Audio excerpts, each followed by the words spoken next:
When the whole nation had finished crossing the Jordan, the Lord said to Joshua, "Choose 12 men from among the people, one from each tribe, and tell them to take up 12 stones from the middle of the Jordan, from right where the priests are standing, and carry them over with you and put them down at the place where you stay tonight."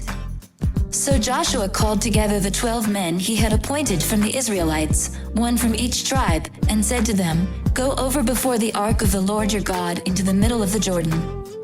Each of you is to take up a stone on his shoulder, according to the number of the tribes of the Israelites, to serve as a sign among you. In the future, when your children ask you, 'What do these stones mean?' tell them that the flow of the Jordan was cut off before the ark of the covenant of the Lord.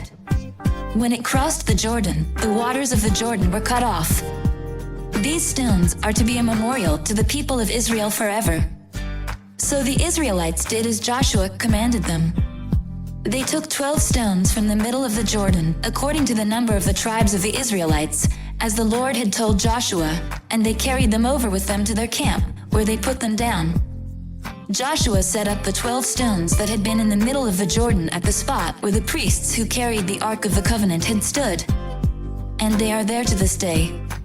Now the priests who carried the ark remained standing in the middle of the Jordan until everything the Lord had commanded Joshua was done by the people, just as Moses had directed Joshua.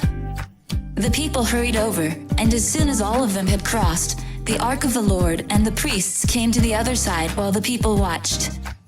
The men of Reuben, Gad, and the half-tribe of Manasseh crossed over, ready for battle, in front of the Israelites, as Moses had directed them. About 40,000 armed for battle crossed over before the Lord to the plains of Jericho for war.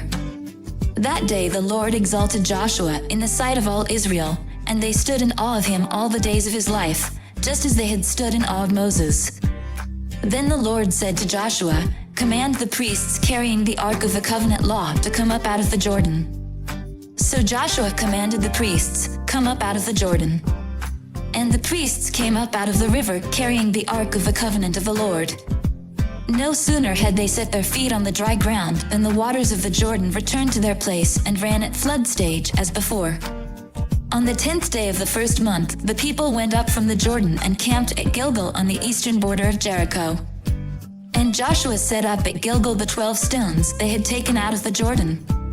He said to the Israelites, "In the future when your descendants ask their parents, 'What do these stones mean?' tell them, 'Israel crossed the Jordan on dry ground.' For the Lord your God dried up the Jordan before you until you had crossed over. The Lord your God did to the Jordan what he had done to the Red Sea when he dried it up before us until we had crossed over. He did this so that all the peoples of the earth might know that the hand of the Lord is powerful, and so that you might always fear the Lord your God. Come follow me, and I'll send you out to fish for people."